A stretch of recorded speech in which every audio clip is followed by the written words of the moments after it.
Good evening, ladies, gentlemen, and canine. Welcome. We're back. We took a little bit of a hiatus, and Trust Issues is back in full force. We got a nearly full house today, so I'm excited to be back. Today, notably, after weeks of delay and lots of patience on Emily's part, we are officially talking about The Mystery of Capital by Hernando de Soto today. Among a couple other things. We have a few headlines that I think would be good to at least lightly touch on, but it is book club time, officially and finally.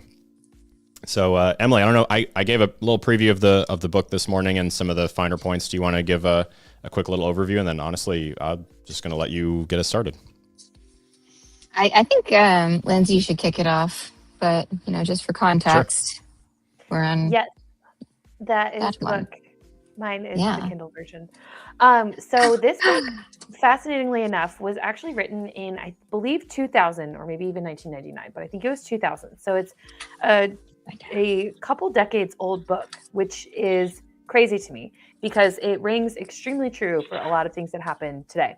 The whole premise of the book is that capital and capitalism is actually not missing from developing nations, but rather underutilized and underrepresented and misunderstood. So essentially the author's thesis is that when capital is able to be leveraged into other tools and investment vehicles and ways of basically creating new markets, countries, economies, societies are able to thrive.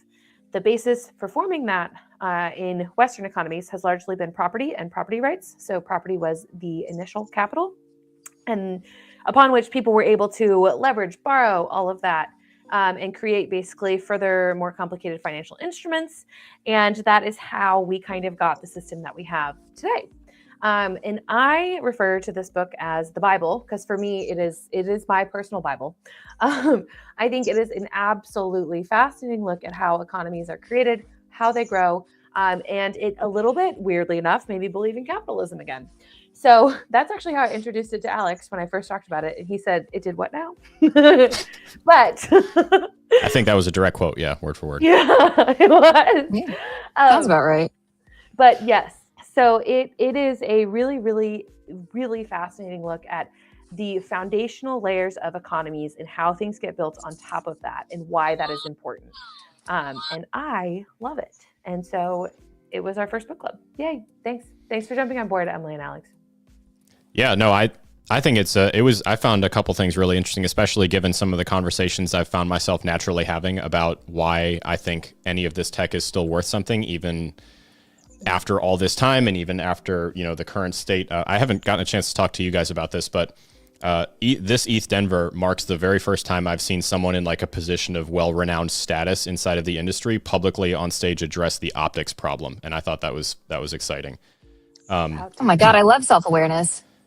Yeah, it was a really good conversation. It was at a party for MetaMask, and they had like a fireside chat with Francesco from MetaMask, and then Tomasz from the Ethereum Foundation. And Tomasz was talking about a whole bunch of stuff, and his like ending point for this talk was like the optics problem. So even despite all that, one of the biggest things that I'm excited about with regards to this industry and this tech in general is allowing people who have not been able to participate in capital-driven economies and markets. It gives them a vehicle to do so. And that's kind of like a very central theme in this particular book, that, one of the reasons that we have seen capitalism, and I'm going to continue to put it in air quotes, work in the West is because elsewhere, where this is not, where access to capital doesn't exist in the same way, lots of people who are in poor and lower socioeconomic status have assets, but they're all dead, meaning they're not like tradable or usable in any sort of economy or market, or they're not able to be leveraged in any kind of way that benefits them. Yeah, so I think what Hernando de Soto would say is they have assets, but they lack access to capital. Mm-hmm. Yeah. I think some of an easy example here would be a house that perhaps you have owned for a while, but exists on land that you do not own, and you don't have paperwork for the building. If you get dislocated because of war, famine, natural disaster, you don't have documentation or proof that exists not just with you, but also backed up somewhere else to then prove when you come back that, hey, this is yours. And it's often been the case throughout history that for a huge number of people, anything from an academic transcript, created by a school that either got destroyed or is no longer there, or a house, or pretty much anything in between is just not there anymore. And you can't prove that it was yours. So too bad. And tokens and blockchains can really help with that. So yes. Anyway. Yeah. Well, that was like the big link that I made after reading it was like, this was published 26 years ago, but the technology we have now. Yeah. Notably, we are in a very different technological world than we were when this book was released. I mean, Bitcoin was nary a twinkle in Satoshi's eye at that point. So yeah, it was pre-Napster, and that's what really set it all off, right? So, man, the amount of time I would spend downloading like Michael Jackson music videos is crazy. Okay, so I think I might have had like a slightly different takeaway from the book, but maybe it's just because of like my background. And I found it really interesting because it's exactly the type of book that I would have like studied or taken a class on in college and just happened to not, I guess. But ultimately what I think was the most interesting about it was how capitalism is almost like an entropy state of trade and commerce. And even in places where it's more of a collective community working together, people still tend to go off and do their own thing. They do their crafts. They're especially excellent at hunting or fishing or whatever it is. Even in like the most fundamental form of survival, there's always going to be someone who's like superior at something or not. Or you can even think of it in the way that like animals create their own territories and they're marking territories, but like there is an exchange and some sort of possession of a resource happening in almost every way, and it's just kind of a natural state of things. And then what happens is people come in and they're like, oh, like I can rig the system to make this more in my favor. And what I found really fascinating about this book is how much it explored the formation of extralegal business and property, and how that formation was really more in answer to regulation that was inaccessible or too hard to navigate. And ultimately how that regulation, if it doesn't support the social contract and the general flow and understanding of how these things work, will just be worked around. And I think we see that in all sorts of extra-legal industries, right? It's in black markets, it's in pharmaceuticals, it's in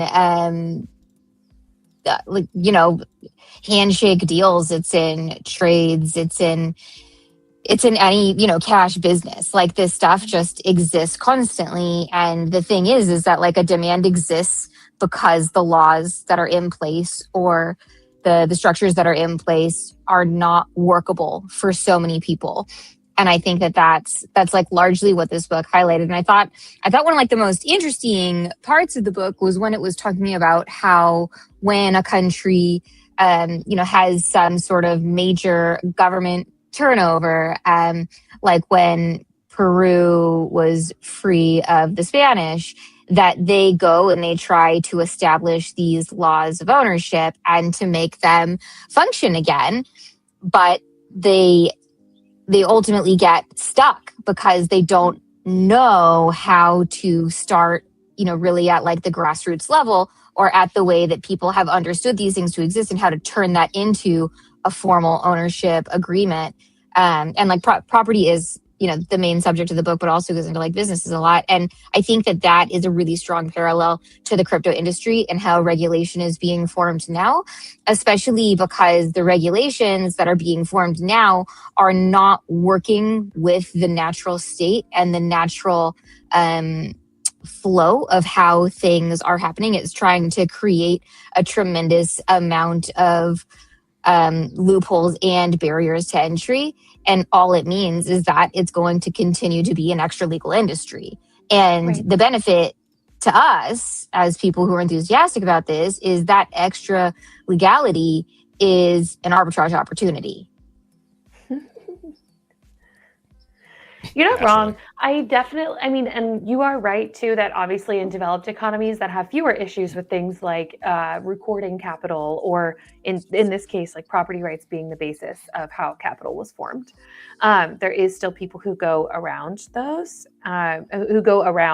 formally created systems in order to get what they want done. And pharmaceuticals is one of many examples of kind of pay to play and operating just outside of what is maybe illegal, but considered a very gray area and not necessarily morally strict. My pharmaceutical example is like mostly, like I live in California and it's really easy for me to go down to Mexico and get whatever I want, La Farmacia, and come back. Like, it's really easy.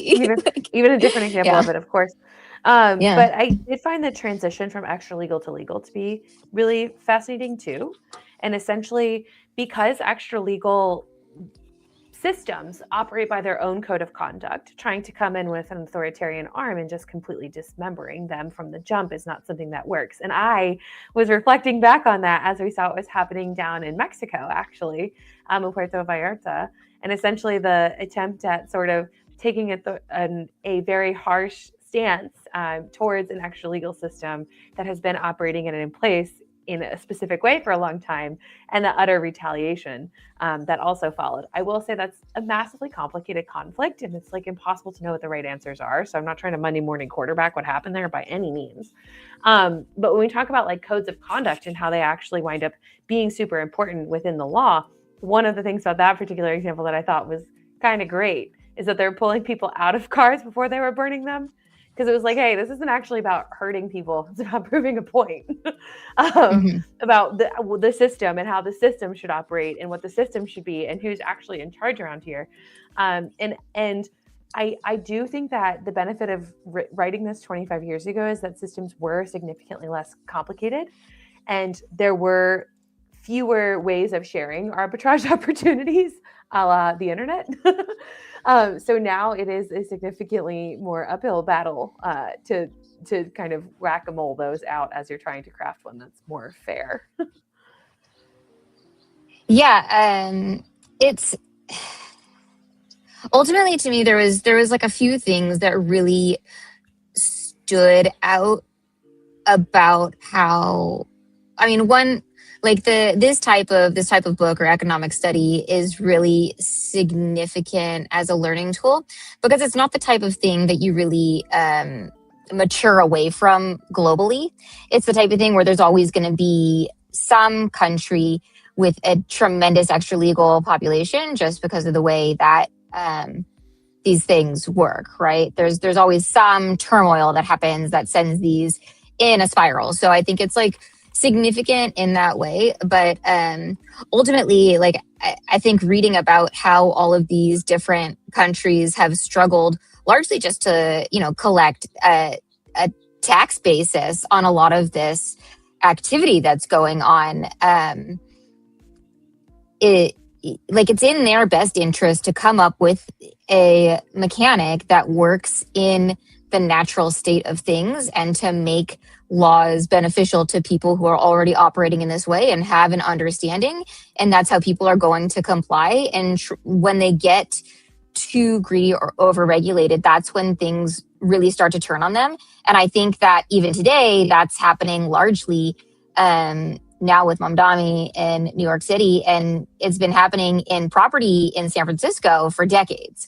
And I think that is something to pay attention to and understand how the property laws, while they have good intentions, aren't necessarily creating an environment that's economically viable for a city in the long term. Alex, yeah. Yeah,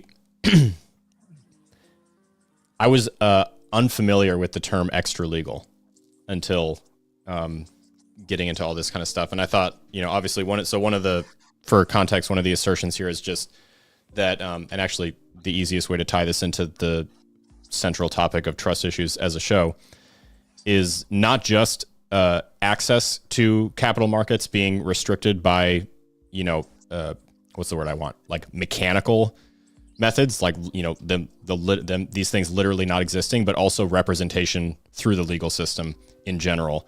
There not being a framework to allow people to participate in this, that, or the other thing as it relates to their money, their assets, their property, all that sort of stuff. I found that to be kind of the biggest piece. I'm just very hung up on what is to be done. I don't know. Like naturally, the first place that I go is, okay, great. Let's all be on the same page about this. What do you do? Because there are so many things in play rather, that make this like a really, really hard problem to solve, even if the tools to solve it are now more plentiful and accessible. So I guess one thing to think about is that in theory, having access to the internet, which, as we've said, more people have access to the internet than have access to clean drinking water, an astonishing statistic or figure, but that's not really all you need though. So as we talk about like these different places around the world, governments or regimes or administrations or whoever is in control of these different areas really kind of sort of need to be involved. I think one example that sticks out in my head, just because it's been coming up a lot, is gold. So you may own gold physically anywhere in the world. You have some. The biggest issue that you then face is protecting it and keeping it and securing it or traveling with it. If it's a small amount, okay, transportation costs are not really a concern. If it's a big amount, then, that comes into consideration. If you try to, my uncle gave me this example, when they were fleeing Czechoslovakia, when it was, still one country, they couldn't take anything with them for fear of being searched. And what would happen if they had whatever on them? It would get taken away. They could get hurt. They could get thrown in jail, whatever. So they had to leave everything behind. You can transport things more easily if they're tokenized by remembering a seed phrase to wherever they're stored. You still need some sort of system to recognize that that's valid. Right.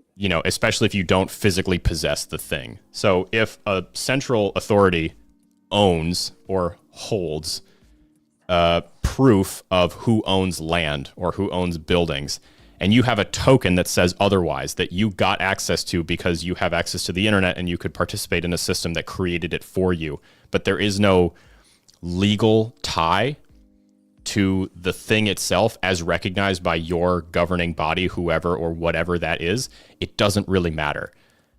With gold specifically, Germany's government, for example, is actually the first one to have officially and legally recognized the bond between a token and a serialized piece of gold sitting in a specific vault with a specific custodian. But everywhere else in the world, like I own tokenized gold, nothing legally in the United States states that like I'm entitled to that gold because I own that token ID on this chain in this wallet. And so that's kind of the part that I got hung up on, is like, okay, well, how do you even begin to design policy if you are even so fortunate as to live in a place wherein you can just propose policy and there is a vehicle to pass it and put it into practice and have it be enforced, that starts to now actually get around this now that the tool to help fight this problem exists. And honestly, that's kind of where I'm stuck. Yeah. So, okay. I don't think you're wrong. So I have, too. And I will say, go ahead, Emily. Am I on delay? Just let my internet catch up. Keep going. You're good.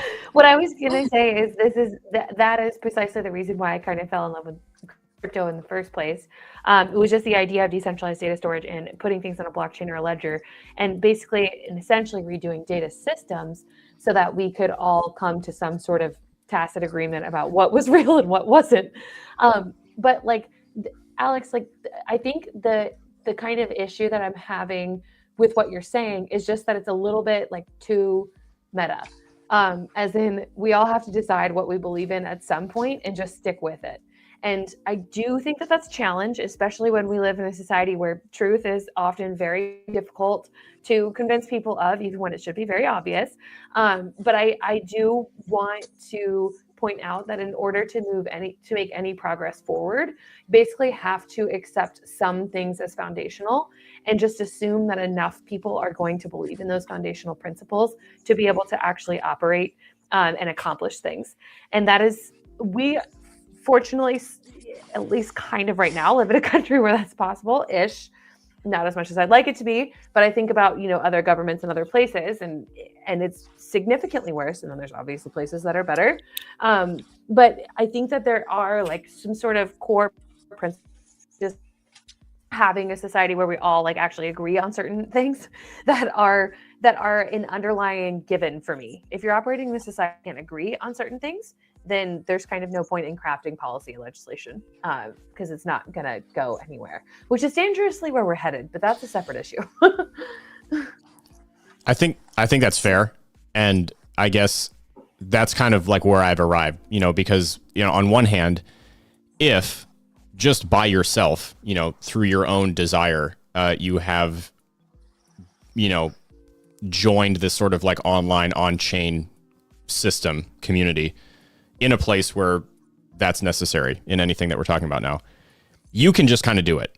In some respects, like you can participate and like maybe leverage something and trade something and get access to something and whatever. But I don't know. You're probably right. I'm getting hung up on like, a specific piece of it when, in reality, if we all or anyone all just sort of collectively started doing something, then it would probably surprise us all like how far that actually goes. And we just kind of don't do that, maybe out of fear or out of there just being like really nothing that exists that like lets you even take step 1, 2, or 3 without worrying about, step 30. So this brings me back to books. Sorry, I'm like struggling between my two screens of like where the sun is totally blinding me.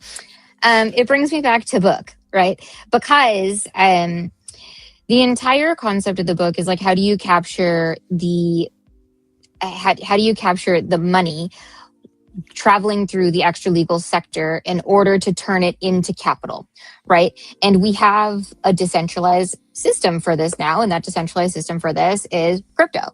Okay, this works. It is decentralized. It doesn't go away if a certain country is at war or attacked, right? It can continue to exist in other places that are more stable. As long as there's a couple of people validating, it's still going to work, even as like less ideal that is. It's hard for the entire planet to have every single resource completely destroyed. And that's where the value of this lies, in that's the perfect metaphor for what's happening here. And I think that it really is about the culture of ownership and what the social contract is around this. So like, while there is a lot of discussion on like how do you turn an RWA, like a real world asset, into an asset that you can use on the blockchain, that question is kind of irrelevant because it almost becomes what's the value of the real world asset compared to the blockchain, where this is immutable and nobody can corrupt this. But if I'm storing gold with a serial number inside a specific vault and I don't have a key to go get my specific piece of gold because I put it in the custody of somebody else, how do I know that someone isn't going to go and get my piece of gold and melt it down? Now I don't have a serial number anymore. Where does the value actually lie? And that becomes a huge problem. And I think that's also largely why financial tools have drifted so strongly towards fractionalization, right? Where it's not just the literal asset. It's, oh, can I bet against this asset? Can I bet in favor of this asset? And how that has become a different way to gain exposure to something that you can profit from. But ultimately, it's like we're working in the modernized version of it, where if somehow a government were to come out and say, oh, there's literally no way to have any interaction with any blockchain to on-ramp or off-ramp any money if you're a citizen of this country, the people who are citizens of that country are just going to go outside of that country in order to do what they're going to do. And that country is simply removing themselves from the equation of any tax revenue and any capital opportunity. And that capital opportunity is the underlying message of this book, because that capital opportunity is what creates the robust economy. And that robust economy is what allows that country to protect itself, to maintain its sovereignty. And that's a huge issue these days, right? If you can't fund your military, if you can't fund building an airport so people can come and be a tourist, right? There's all kinds of things that go into this that by not participating in the social contract, or by trying to make laws that overly benefit the elite and don't benefit the actual true owners of it, then you end up with this problem where people just go elsewhere. And I think that's largely what's happening between Clarity and Genius right now. Like it's kind of incredible how good this parallel is, because I'll just leave my book here so it like keeps blocking my stupid glare, the sun in my way. But that in and of itself, I think, is like really important to understand in this context, and like part of why we picked this book, because it's so relevant. I do also, I want to defend the casino a little bit. On that note, I want to be on record that I'm both defending capitalism and casinos today. So take with that what you will. Can't wait for that to get. They're not separate though. They're not separate at all. No, not at all. And that was exactly the point that I was going to make, is this whole idea that people can go elsewhere. There's a reason why Bitcoin as an asset class has had the most number of investors ever. And the $20 buy-in is so enticing and alluring and all of this stuff. And people are willing to actually put their money into an asset like that because they can, like they actually have access to it. And I know that's a point that we kind of talk about a lot, but I've been thinking about it more and more in relation to things like the stock market. As tokenized stocks go live, and now all of a sudden you can buy a token that represents a stock value no matter where you are in the world. And there's so many things that like I've been learning not to take for granted about being in the US and having access to a really, really highly complicated and like we're talking like 7th level financial market compared to a lot of the rest of the world. People simply don't have access to those things. And that is why I will forever defend, like even with the volatility of crypto, even with, I don't defend the scams whatsoever, but I will forever defend the innovation in trying to bring products forth. Did I love Pump.Fun? No, not at all. In fact, like most people lost money. And I think they could have taken a completely different strategy though, and built out a company where like people who didn't previously have access to ways of raising capital cheap and quickly could have actually done that. And that would have maybe been a better longer term strategy. So if they ever want to hire me, I'm here. But the point is that all of these things that have been attempts, some of them are very cheap attempts, and I am not trying to weaken that, nor would I ever defend scams. But I would rather see cheap attempts that everyone can get in on, and maybe someone who never would have ever had a possibility of ever winning because of where they were born actually has a chance to win. Now, I believe it should be significantly more fair and not scammy. But I want to defend that principle of innovation and accessibility forever. And this proves it exactly what Emily was saying about people going elsewhere to find that. I'm going to defend scams. Hear me out. Hell yeah. Okay. Listening. Hear me out. If this was not a financial industry, it would not have the significant opportunities to evolve, especially from the security and technology side. Because if people are not constantly forced to improve the technology that exists in order to protect their assets, then they will become complacent. And I think everybody knows someone who had a safety deposit box that just got emptied one day and they just don't know how to get it back.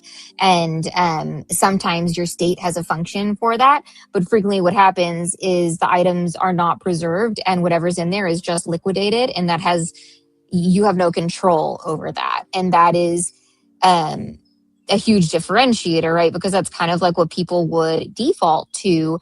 So without that constant pressure, people do not have the desire or even like the opportunity to evolve. And honestly, like the security for crypto is so much more advanced than the stuff that we use. Like even my technology is significantly more advanced than whatever is like, you know, used in a complacent or like a popular way. But it's just like that's the biggest downfall of this industry is just how complex it is. And I think that like that actually ties back to another point of the book, where a lot of the reason the extra legal industry exists and the extra legal ownership exists is because it's so difficult to navigate the system in order to do it the right way. And so crypto is kind of on the wrong side of the table of that, where it is really hard to use, especially in a self-custody way. It's, anyone can go on, whatever centralized exchange they choose and connect it to their bank account. If they have a bank account, it gets much harder if you're trying to buy something with like cash. You have to go find a Bitcoin ATM or something like that. But all the same, like that's one step, but actually having it in your possession and knowing how to secure it is so far removed from what that is. Like that complexity prevents people from accessing the technology, and that creates, again, whatever the extra legal industry is, which is where the opportunity for scams are created because it's difficult to use. Yeah, there's an analogy that I've been nurturing for a minute, and I'm going to show you my excellent expert illustration to represent this analogy. So don't worry about trying to read my writing. I'll read it to you in a second. But effectively, this is a very tall tree with a ladder next to it. That notably, the rungs to this ladder start halfway up the ladder. So there's a very large chunk at the bottom with no rungs. So my assertion here is that the single biggest threat to the system as it stands is upward class mobility of the lower and middle classes specifically. Yes. So the coolest thing about crypto to me is that through the institution that is decentralized or democratized finance, you have the ability to install rungs on this ladder lower down than exist naturally and allow yourself to climb up with a method different than just winning the lottery or hoping for a miracle. Which is kind of right now the only way to get to this. Also a method that's the same if you're going for meme coins. I just want to know. Valid and fair. Yes, they do exist. It's lottery plus. I was going to say I personally agree with your assertion that these two things don't have to be separate, and they can both exist peacefully. Yeah. We always say on the morning show that the existence of Las Vegas and slot machines at airports does not mean that my 401k and my Roth IRA are pointless. Right. Those two things have managed to exist peacefully without harming each other necessarily.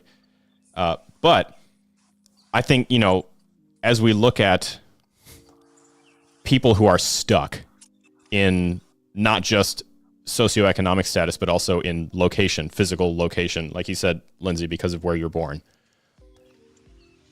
this whole thing really gives you the ability to actually finally make some progress up the ladder a little bit.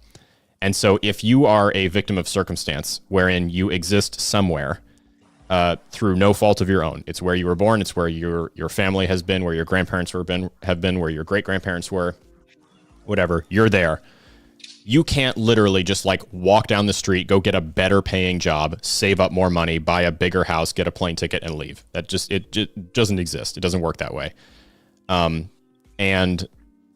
But you can start to chip away at that with stuff like this, which is again why if anything else, this book just really, really, really reaffirms my conviction that this is right. We're right, and we're weathering a really rough storm right now, but we are correct, which means that it's inevitable, which means that it's going to win out. So that was my biggest takeaway. So I think it also represents, it being crypto, represents another form of opportunity, particularly in the form of, I guess maybe meme coins aren't quite appropriate of a term here, but reading this book put me right back in college for a lot of the things that we were studying. And a really popular study that was conducted was basically how can you improve the livelihood of people in agrarian societies that seem to be constantly impoverished and always are unable to buy, the fertilizer they need to increase their yield when the growing season comes around. And what the economists that were studying this realized is that if they make coupons for fertilizer available for purchase after harvest, where they don't have to hold on to that money for 7, 8, 9 months, those coupons for fertilizer then help them increase their yield and overall increase their station. But because they're subject to basically an entirely cash-based society where all they have is a pile of money at the end of the harvest season, and they don't have a real savings mechanic, that they then are more likely to spend through everything in their pile because they don't have this money set aside ahead of time for them to be able to go and buy their fertilizer, right? And there's a lot of different variations of this tool, but ultimately crypto, because you can get at it through the internet, right? And almost everybody has a phone connected to the internet globally, even if they don't have electricity in their home, they'll have this. It gives them the ability to increase their station, even without like the advanced financial tools that a lot of us are using. And there's other examples of that, right? There's like this concept of a rotating savings account, or like a Roscoe, where, it's a group of a set number of people, and they, if it's your week, you put in $5, and at the end of the series, you get, if it's 10 people, you get $50 back, and the people who have been in it the longest and the most reliable are first in line to get their lump sum of cash. And there's even people who act as an informal savings mechanic, but they charge you a fee. It's basically negative for them to hold your money. But this is super powerful, especially in very traditional patriarchal societies where if you're trying to stash away money for, your vaccines or like your medical treatment, or in order to buy seeds or, a cow or whatever it is, you're able to save a little bit of your money every single day and then get a lump sum, even though it's less than what you would have been able to save, except that the money isn't safe at your house. So, right, like maybe your kids take it, maybe your husband takes it, whatever it is. But because, these types of other tooling exists, it gives them the ability to increase their station in life and create more stability for themselves. And this is something really easily done in crypto, very difficult to do with cash. And that's ultimately what this comes down to. And like, again, these are all extra legal things where crypto has the ability, or blockchain, I guess, has the ability to bridge the gap between the tooling that the extra legal sector or like the debanked or unbanked sector uses in order to create a better outcome for them. And that's really like, it's just a matter of access to tools, because a lot of what we have access to is just not universal by any means. Correct. Alex, I'm going to give you a chance. No, I mean, to be honest, I don't know, the whole thing just, like I said, it kind of sent me just further down the rabbit hole of, okay, what do you do? Okay, so the access points exist. And then, to your point, Lindsay, as the casino is still a thing, as methods of extraction through these new vehicles largely untested, thanks to their extra legal status, or the persistence and existence of scams, really then the only thing that you truly need to continue the whole thing is education to be more accessible, which is why we are also broadcasting this all on the internet, because that becomes the single most important piece to the equation. So I think that this is good, even if you like haven't read it, don't read it. Really, that takeaway for me is I would make that honestly kind of my final thought on the whole thing. Just that the tools are now more accessible than they ever have been before, and it would really, really, really behoove you to understand them and learn them and become proficient in them, even if it's not a thing that like you need. I think actually I lied. Final thought on it would be that one of the assertions. This is a conversation I had, small flex, with Hasib Qureshi from Dragonfly. he was talking about non-monetary uses and utilities of cryptocurrency having, at least thus far, really not worked. And I would, tell him like, okay, I understand where you're coming from, but I do think that that's a little bit of a dangerous assertion to make, because it drives home this idea to people maybe like us, or at least in positions like we are, to forget to keep championing the non-monetary uses of this kind of technology to prove ownership or, allow access to capital markets, because for many people around the world, those are ridiculously important, and those people just don't have the same ability to sit on a platform here and broadcast their thoughts, desires, and problems to the world to make them louder and more easily heard. So, again, the final thought there, my cherry on top, is just really like this.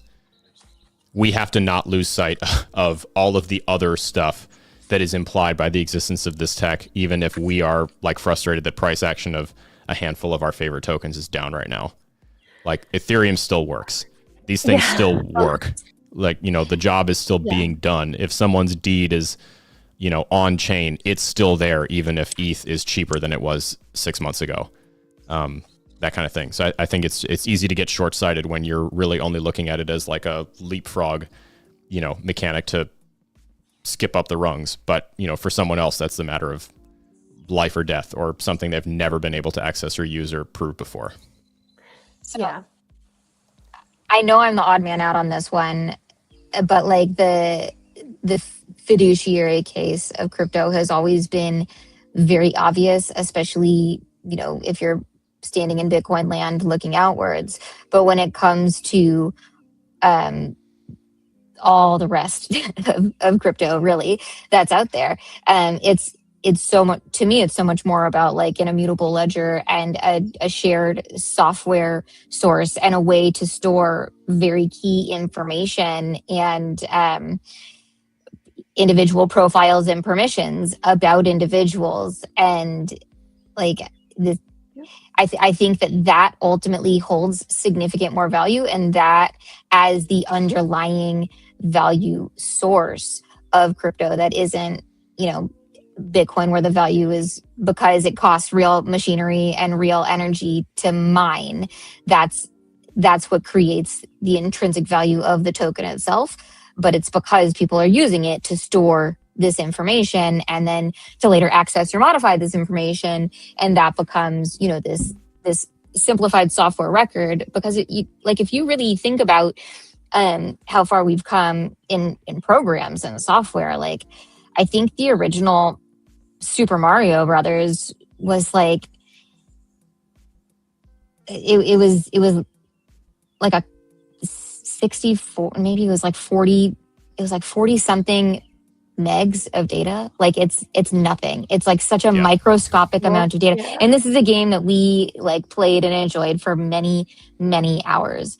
And if you consider, what that costs and how fast that's transacted and how fast it's accessible, and it's permanently accessible as long as people are keeping their validators up and running, like that, I think that really like speaks to the power, because ultimately what the value of your token is paying for is the cost to store this. And, the people who that money goes to are the people putting up their equipment and making sure that they're following all the rules in order to properly store it, as everybody has agreed. And like, I think that as a case in and of itself, especially when it comes to like how can crypto solve for, these extra legal industries, or, bringing extra legal ownership or extra legal financial dealings into the legal sector so that they can leverage it in the form of capital, take a loan against it to expand and grow.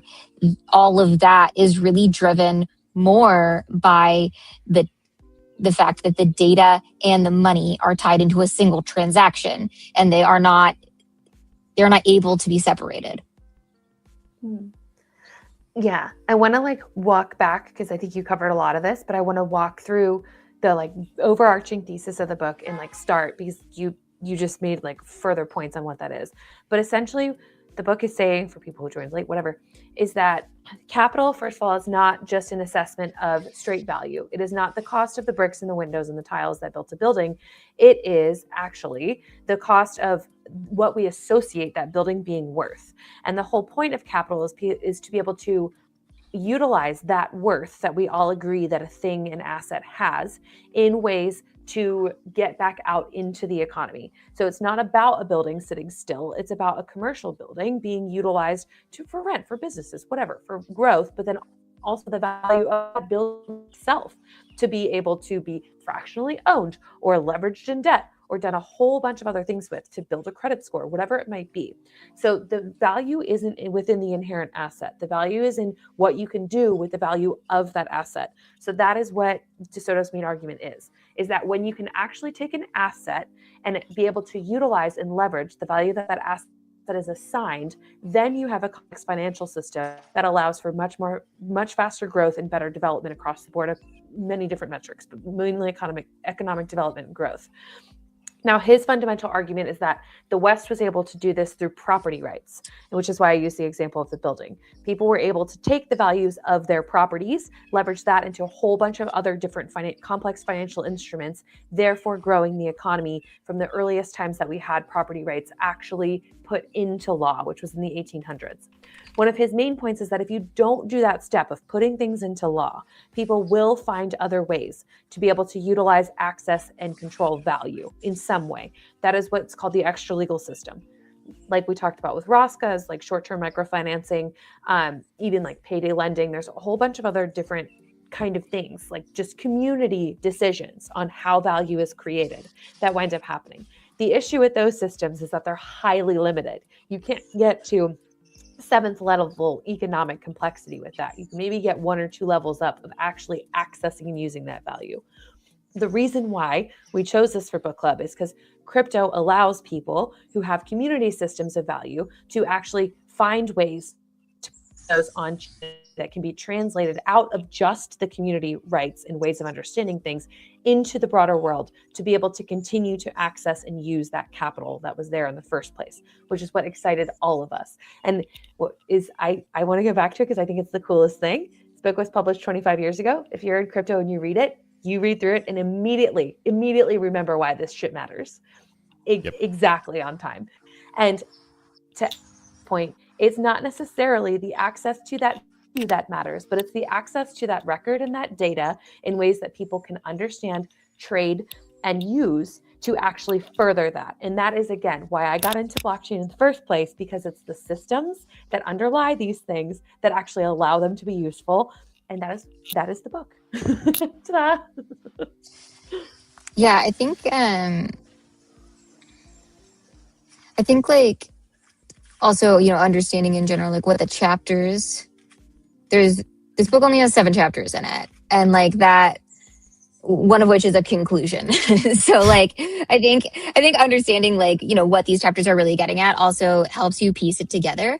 The first one is an overview where it's literally about like the mystery of missing information. Like, where does that information go and how do you resolve it? Like, again, here we are back on blockchain. And then it's the mystery of capital. How is capital differentiated from money and a literal asset, because capital and money and assets are not the same by any means.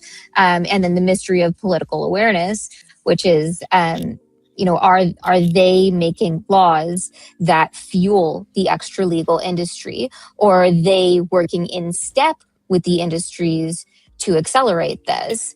I think that's, then it's, can we linger on political awareness for a second?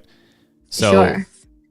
Okay, so there's like 2 assertions here about the mystery that is political awareness. So another way to think about what that means is the overlook, whether intentional or not, of the poor or the lower socioeconomic classes to participate in like an entrepreneurial or capital-driven economy or society. And that is the way that it is because, this is going to be a weird sentence, but bear with me. That's the way that it is because that's the way that it is. Like if someone or a group of people do not have the ability to participate in the same way that someone else does, then naturally they cannot contribute the same kinds of things that the person who has more access or unrestricted access or, you know, a lower barrier to entry or just different access in general can. So I thought that was interesting because as we like think about a way to craft or shape policy about all of this, that's the biggest, that was a big piece for me, is that the people writing the policy are so far removed from the day-to-day existence of somebody in a lower socioeconomic status that it's not even in their head in any way other than pandering on a stump to say like this is a thing that needs to be addressed because XYZ. And that's always been so weird to me because it just seems so short-sighted and stupid, for lack of a better word, that we cannot recognize. It's obvious. It's you like, think you think that it is, but if it was obvious, I feel like it would have been done unless there was a specific reason, which gets me to my second assertion about political awareness. So if it's obvious, I don't know. My kid can never find her shoes even when they're in front of her face. So like that is a whole separate scientific phenomenon that has yet to be explained. In summary, right? If a politician or a group of politicians cannot or will not make policy to allow for access to capital to be spread to a larger group of people, even though we might think, dude, that's obvious because more people participating means the system does better.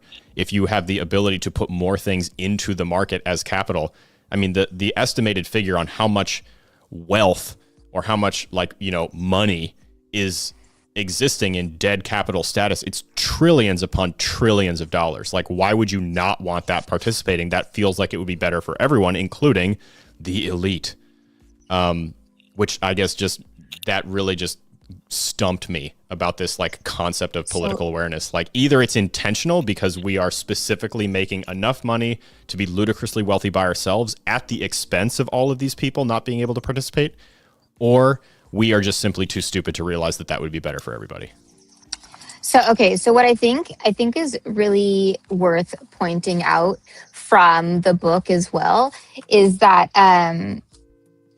the example that they use for the Mystery of Political Awareness chapter is about the guilds in Europe and what was going on with the trade guilds literally in like the 1400s, and how it was largely related to the textile industry, where you had to have a specific registration and a specific, familial lineage and a specific number of years apprenticing, and all of and like you get hit by the tax man, like all of this stuff like going like just hits you. And so when a specific textile becomes fashionable, how accessible is that textile, and is the government able to capture the taxes that they are intending to capture? And what was happening, I think it was like specifically with calico fabrics or something, that once they figured out how to make the dyes and once they figured out how to make the weaves and the patterns, but like specifically not the weaves, but printing the pattern on instead of applying the weave, which required some like specific intellectual property, that made these garments accessible, or this textile accessible to be produced by anybody who got their hands on the materials. And it was not limited to the guilds themselves. And it went so far to the point that they were straight up executing people who were producing literal fucking fabric that was high fashion because it wasn't going through the right channels, and just how much dissent and turmoil this caused in the country themselves, where ultimately they created the foundation for their own destruction. And I think that like the fact that this book is using examples that are hundreds of years old almost exclusively, except when they're talking about like the evolution of, modern property ownership, is super fascinating, because they're just repeatedly pointing out how many times this has happened over and over and over again, and how I guess like we just don't teach history that good anymore. The literal next chapter is about the missing lessons of U.S. history. Yes. And all about the gold rush and the frontier, and how the United States was handing out land grants with the hopes that people would improve the land in some way.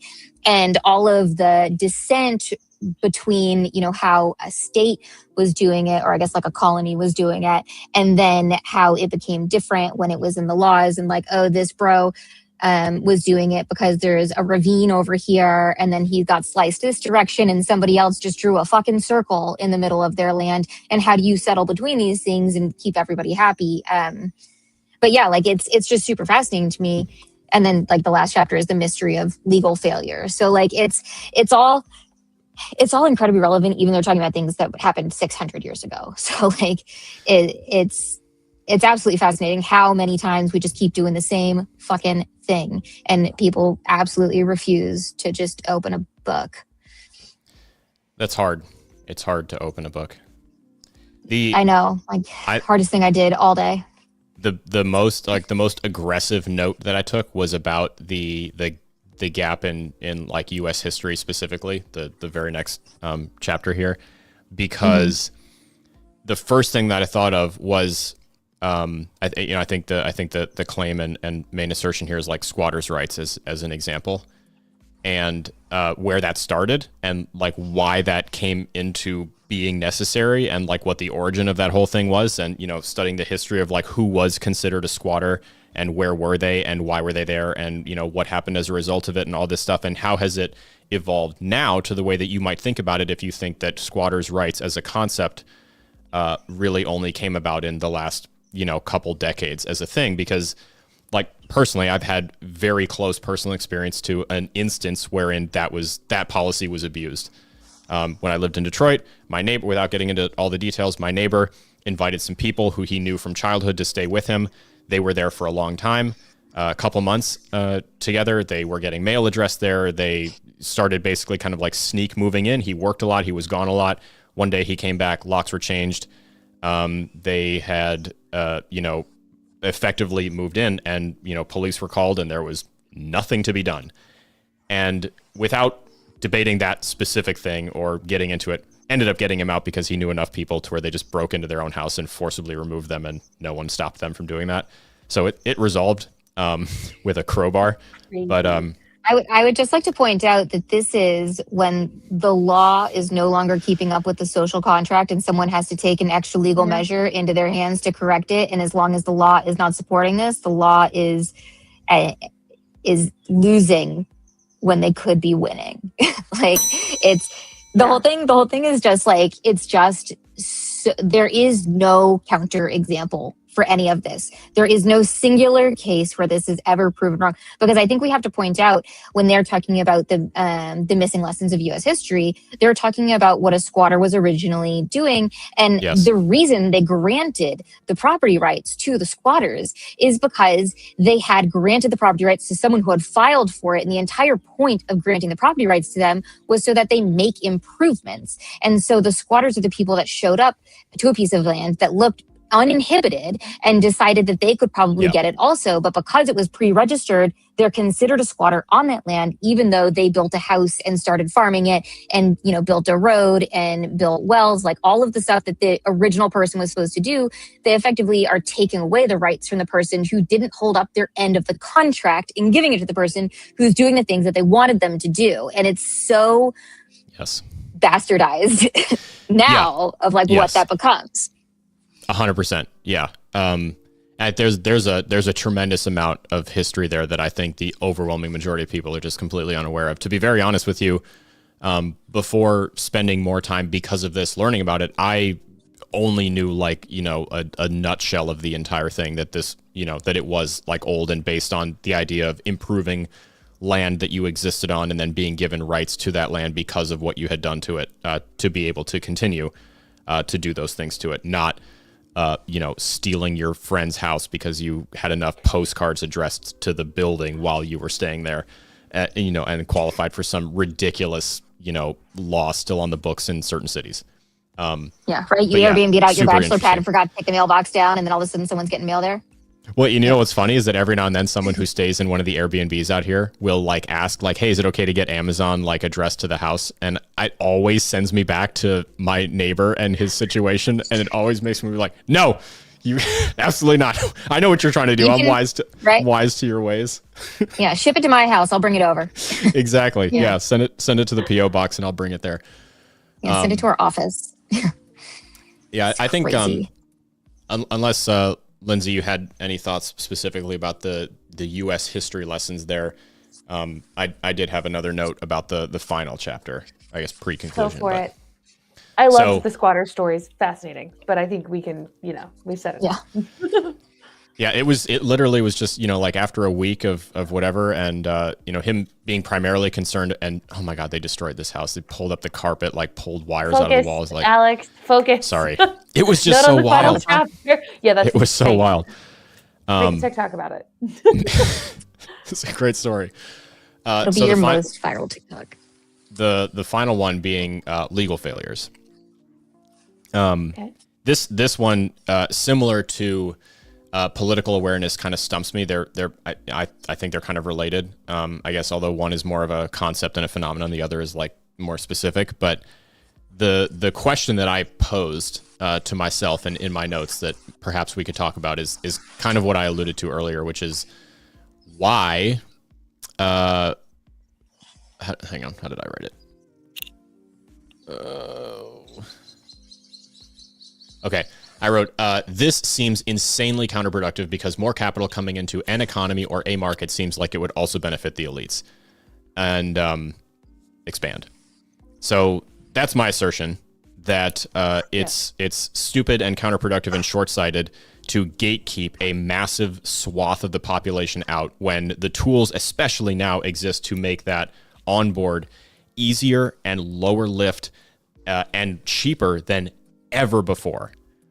Why are we still not championing that every day, even if you are the most aggressive capitalist of all time and a self-proclaimed, nope, work your way, fight your own fight, like, pull yourself up by your own bootstraps kind of thing. Again, short-sighted.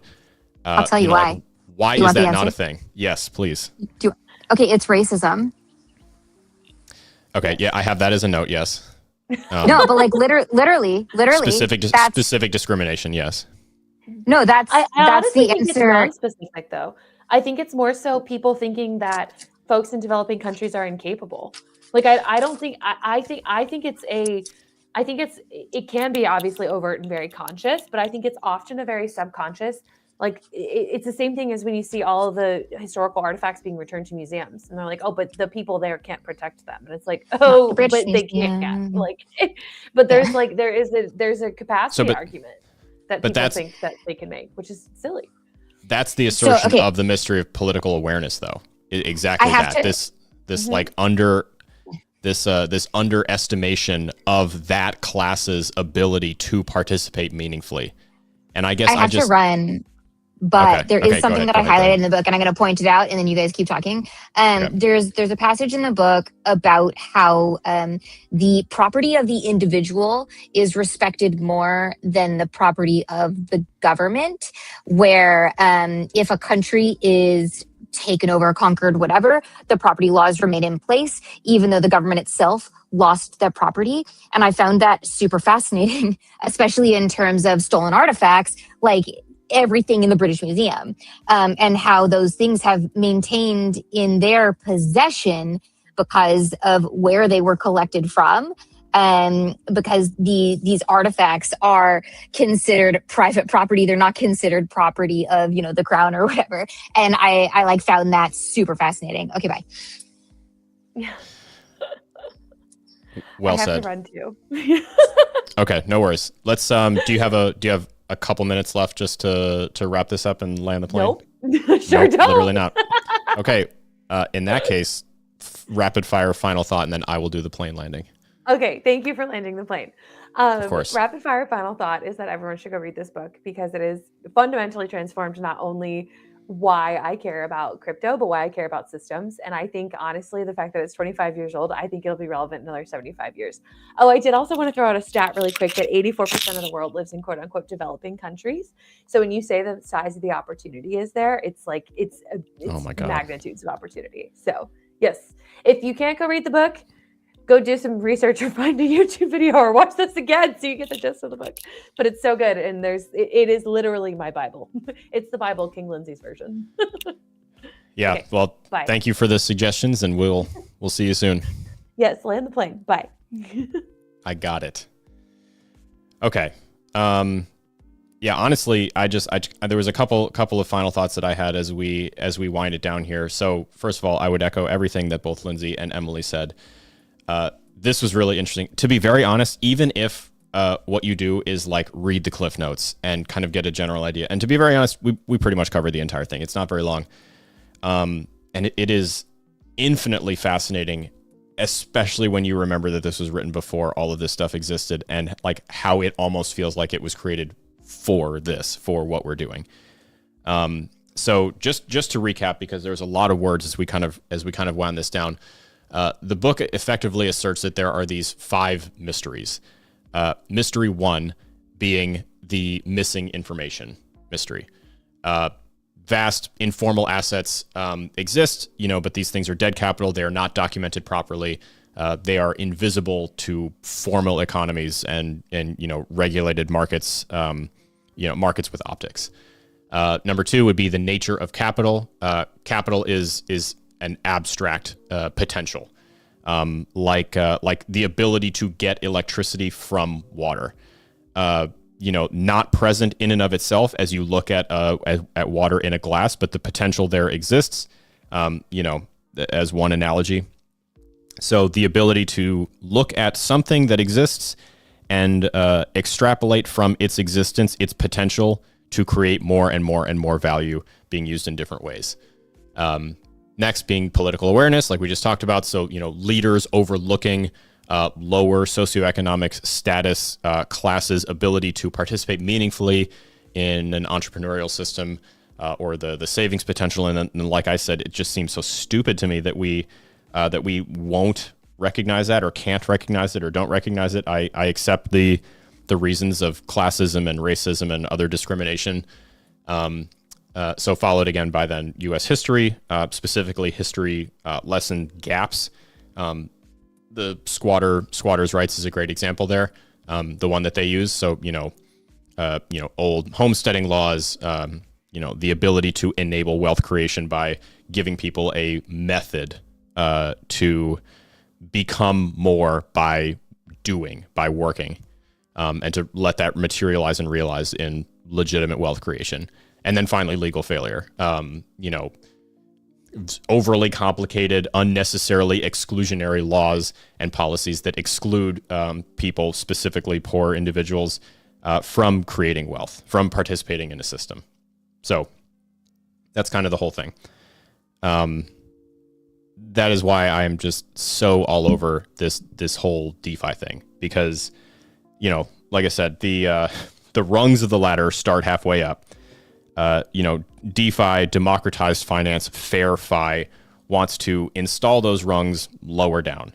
The poor and lower middle class groups, families, people around the world and in the United States, exist down at the base. It's hard to get up. We're just the final note on my little picture here of the tree is just the government hates you. And I stand by that. Honestly, that's the best answer I came up with as to why there is almost zero movement. I shouldn't even say almost. There is no movement. There is no movement really at tackling or addressing this. And I think that the fight is getting so loud and insistent on change and advancement in this capacity that it becomes impossible to ignore. And that is what we're doing here. With that, it's really good to be back. I appreciate everyone for hanging out and listening. Thank you to the incredible audience over on TikTok. You guys get an extra shout out today because you liked the stream 26,000 times despite us getting absolutely nerfed. We're not being spread. There is no FYP representation for the show. I got the flag the second the stream started again that I'm still restricted. So I guess tomorrow is a new day and we'll wake up and see if I'm still in jail or not. But either way, I really, really, really do appreciate it. If you haven't read the book and you want to, It is called The Mystery of Capital by Hernando de Soto. And like I said, I think that the assertions here we covered in great detail, but even if you get the cliff notes from your Claude, you will understand what it is that we're doing here. And honestly, I thought it was hilarious that I did not know this book existed, because it feels like it was written for someone like me to inform exactly why I wake up every day and try to think about new ways that I can tell this exact story to as many people as possible, and try to inspire more and more people to learn about this and take it upon themselves to help, communicate the story about what it is that we're doing here with decentralized finance, with blockchain, with cryptocurrencies, the kind that puts more rungs on the ladder lower down, because the more people that are aware of that fight, I think, the greater the chance of success. So anyway, we will be back normal time tomorrow morning, bright and early, 7 a.m. Central, 8 a.m. Eastern Standard Time for the Wednesday morning episode of the Rise Up Morning Show. Tomorrow night, we have Rise Up After Dark. And as always, if you are interested in continuing this conversation offline, by that I mean online, but off the air, community.rumshq.com is a completely free to join community where you can join and ask questions and talk to thousands of like-minded individuals, all interested in learning the same thing, how to, wrangle control back from a corrupt system that hates you with regards to your finances and your capital and your involvement in the world economy and all of these markets. So thanks for being here. I will see you guys first thing tomorrow morning. And as always, rise up.